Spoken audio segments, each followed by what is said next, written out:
class 7. In the previous video lesson, we have started chapter 6 sound, and we have done what sound is and how sound is produced. That means what is the source of sound and how does sound travels. We have learned about longitudinal wave and transverse wave. We have learned how sound travels in a medium, right? So just one thing, tell me then, if this is the direction in which sound is traveling, particles, they are vibrating like this. This is the direction in which sound, the disturbance is traveling in the medium. Sound energy is being transmitted in this way, isn't it? From the source to some other place. From one part to another part, the disturbance is traveling. How are the particles vibrating? See, in this direction. This is the direction of propagation of wave, and this is the direction where the particles are vibrating. Vibrating, passing on the vibration, next set of particles are vibrating like this. So they are vibrating in the same direction in which the energy is being transmitted, or the disturbance is traveling in the medium. Then what type of wave is this? Longitudinal wave.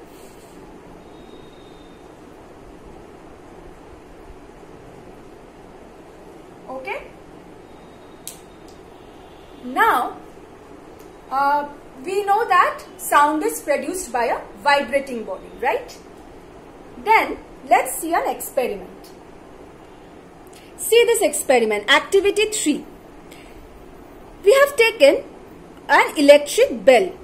Okay, an electric bell we have taken, and this is a bell jar. Okay. Now, this is a glass bell jar. We have kept the glass bell jar inverted like this so that it can surround the electric bell kept inside, and the electric bell is connected to a battery on which it will run, right? And a vacuum pump is created. A pump, what is a vacuum pump? Through this pump, all the air inside the bell jar can be evacuated out. Okay. Now, suppose initially we have started this, we have switched on, and then we see that, what is this? This is a metallic, circular metallic disc known as a gong. You may have seen in our school also, you know, when the bell rings, there is a hammer which strikes on this gong and it makes that sound of the bell. Okay. When a hammer strikes, see, hammer, when this hammer strikes this gong, it's striking the gong, so the gong will start vibrating and it will make sound. We will notice that initially when we have switched it on, then the hammer is striking the bell, this gong. It's a metallic disc, okay. So when this hammer, this is a hammer. This is a hammer. Okay. When this strikes this gong starts vibrating. This is vibrating fine, and we can also hear the sound of the electric bell. But now if we start this vacuum pump to evacuate all the air inside the bell jar, after some time when all the air has been driven out, we will find that we can see the gong is vibrating, but we cannot hear any sound. So why is this so? The gong is vibrating. It's vibrating. That means we know vibrating bodies make sound. They are the sources of sound. This is because we have removed all the air inside. That means without the help of, and inside the bell jar, except for air, there is no other matter present, right? For example, is there any solid or liquid present there? No, only air was present apart from the bell, the gong, etc. all those. Who will then transfer this sound energy to us? That's why we can say that sound requires a material medium.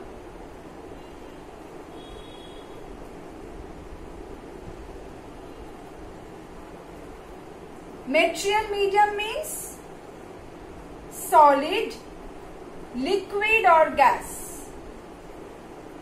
Sound can propagate through all of them, but it requires a material medium for propagation or traveling. So, if you go on the surface of moon, you won't be able to hear any, if two persons are talking, won't be able to hear each other. Why? Due to the absence of atmosphere, right? So that means this is a difference of sound with light. Light, remember in class 6 we have learned, light can travel even through vacuum. What is vacuum? Vacuum means a space which is devoid of any kind of matter. For example, liquid, solid, gas, nothing is present there. Okay? So that means light can travel through vacuum, but sound cannot.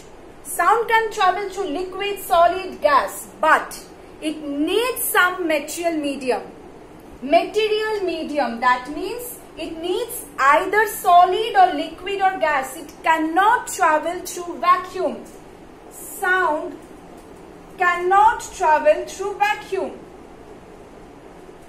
That is why when the bell jar was made, it was made empty, that means all the air inside it was driven out, we found that the gong is vibrating. That means sound energy is being produced. But that sound energy is not reaching us because there is no material medium to transfer that sound energy from the source to us. Okay? Now we have come to know that sound cannot travel through vacuum. It needs some material medium for its propagation. Fine. Then, is the speed of sound same in solids, liquids and gases? First of all, can you tell me then amongst sound and light, which one has greater speed? Light. That is why we can see the lightning first, then we hear the sound of a thunder, because light travels faster than sound. Okay. Now, sound can travel through solid, liquid and gases. Fine. But the speed of sound is not same in the three mediums. Which medium has a maximum density among solid, liquid and gases? Solid. So then tell me, if the molecules are much closely packed, won't it be easier for the sound energy to be transmitted in that medium? Because the molecules are very densely packed, they can very fast transmit the sound energy from one molecule to another molecule, then to another molecule, because they are very closely packed, right? That is why the speed of sound, it's maximum in solids, then liquids, then gases. So, speed of sound is maximum in solids, then liquids, then gases. That is why you will find that when you're, don't try this of course, if you're standing on a railway platform, you know, so in some movies they used to show, if you place your ears on the railway tracks, please don't try it, okay? If one places the ears on the railway tracks, one can hear the sound of the approaching train even if the train is far away. If when you're standing, you are not hearing any sound. But if you place your ears on the railway track, you can hear the sound of the approaching train. That is because sound is traveling faster through the railway tracks than through ear. So that's why when you are standing in the platform, what is the medium which is transmitting the sound energy? Ear. In that, the speed of sound is very much less than that in solids. That is why. So this is the case. Some other factors on which the speed of sound depends, just learn the factors, okay? So just learn the factors on which the speed of sound depends. How? You don't have to know in this class. You don't have this, okay? Just learn the factors. Density we have just seen. Density of the medium, elasticity of the medium. What is it? I'll just tell you, wait. pressure, temperature, humidity. That means the amount of moisture present in the medium. So this we will learn in class 9. Just learn the terms. What is elasticity? Elasticity is, suppose if I am pushed from my position, okay, the tendency of me by which I will want to come back to my original position. So, the property by which the particles of the medium, when they are changed from their original position, while the energy is being transmitted, they are moving to and fro, they are being compressed. Remember, compression, molecules are compressed when the sound energy is passing. So the tendency of the molecules to regain its original position and original shape, that is known as the elasticity. So it's like when the sound energy is being transmitted, the molecules, when the vibrating body will set the molecules near it into vibration, so they'll get compressed, they'll pass on the vibration. Now the thing that they want to relax, right, that thing, that property with the help of which the particles of a medium wants to regain its original shape and configuration. After compression, they will try to relax. Rarefication. That thing, that property is known as elasticity. So if elasticity of a medium is not there, then what will happen? The molecules, they will not try to pass on the vibration. They will say, I want to keep the vibration with me, I want to keep the sound energy with me, I want to stay in this compressed manner, I won't pass this vibration forward. Then how can the sound energy travel through the medium then? They should have that tendency, that property, with the help of which they will want to come back to their original position. They don't want to remain in the compressed state, or they don't want to remain in the stretched state, right? Either they want to regain their original position and configuration. That property is elasticity. Due to this elasticity, therefore, this helps the sound energy to travel in a medium. That's why the particles, they will want to, the particles which are compressed, they want to get back to the original position. The particles which are undergoing rarefaction, that means which are stretched, they want to regain back to its original position. Okay, just like the passengers in the bus. All right, so this is elasticity.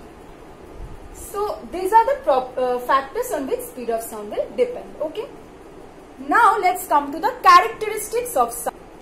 Let's come to the characteristics of sound wave. Okay, and this is how we represent a wave. We have learned, right? So you don't have to do these two diagrams. Okay, you don't have to do these two diagrams. Okay, now what is this? We'll do this diagram. Okay, this is the compression, rarefaction.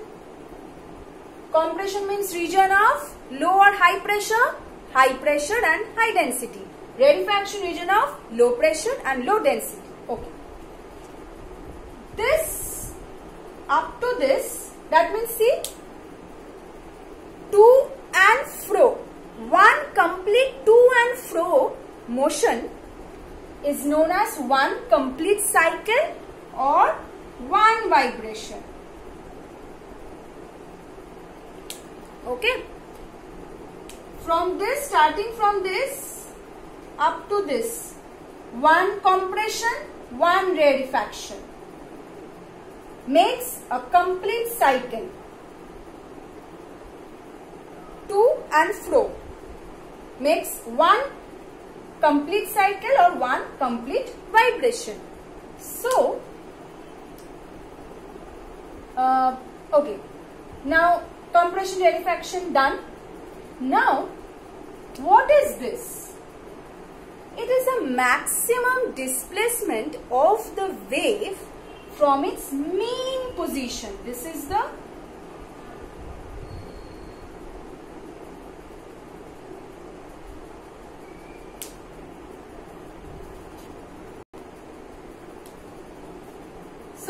amplitude is the maximum displacement of the wave.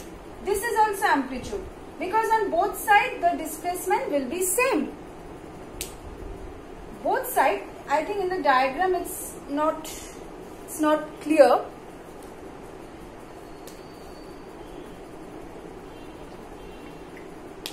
So basically the maximum displacement, these are not amplitudes. Why? Which one is the maximum displacement of the wave? See this one. The remaining all are smaller than this one, isn't it? Apart from this, the remaining all the displacements, see, they are smaller than this one.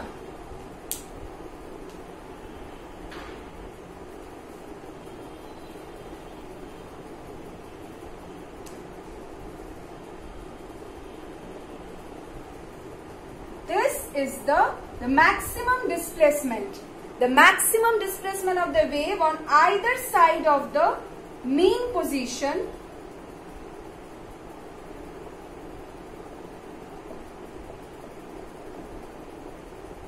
is known as amplitude.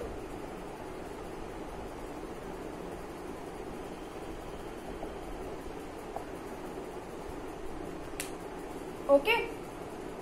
So what does so now tell me, if amplitude is a maximum displacement of the wave from the mean position, how much the maximum displacement is of the wave from the mean position is the amplitude. Is this the amplitude? No. Is this? No. What is the maximum displacement? This is the maximum displacement of the wave from the mean position. It can be on this side or this side. Amplitude. So if amplitude is the maximum displacement of the wave from the mean position, what can be the SI unit of amplitude? Meter. SI unit is meter, because it's a form of length we are measuring, right? So SI unit is meter. So if I say amplitude of sound wave is 10 meter, that means 10 meter is the maximum displacement of the sound wave from its mean position. This amplitude gives us the measure of sound energy that is being transmitted. More is the amplitude, more is the sound energy it is which is being transmitted, and more is the loudness of a sound. What is loudness? Loudness is that characteristic of a sound which helps us to differentiate between a loud sound. How do we say then this one is a loud sound, this one is a soft sound? How? That means there is some characteristic, there is some property with which we can differentiate a loud and a soft sound. That characteristic is known as loudness. We measure, not measure, this is a characteristic known as loudness. So, more is the amplitude, more is the loudness. That means if I have and I have, which one has more amplitude? Which one is the more, which sound wave has a more amplitude? Obviously this one. Amplitude is more, amplitude is less. More is the amplitude, more is the loudness. That means amplitude increases, loudness increases, loudness of a sound. So this, if I ask you which sound wave, which among these two sounds is a louder sound? This one. Amplitude is more, so the sound is loud. Amplitude is less, so the sound is soft sound. Okay. So from loudness, see, from loudness, you can actually just read the marked portion. Loudness is a characteristic of a sound which distinguishes a feeble sound from a loud one of the same frequency. What is frequency? You'll get to know. Don't have to read this. Next, come to loudness of a sound depends on its amplitude. Higher the amplitude, louder is the sound. Only this much. Okay? The one which I've bracketed, only this much. Don't have to read the rest of the portion from loudness. Okay? Because you have a term called intensity which you will learn in class 10. Okay? In class 8 also you have this loudness. Then we will learn the different other factors on which loudness of a sound depends. Not in this class. In this class you just learn the relation between amplitude and loudness. Only this relation you learn. Okay? So we have covered the characteristic. What is amplitude? What is compression? What is rarefaction? What is one complete vibration? Now next we will move on to the remaining characteristics.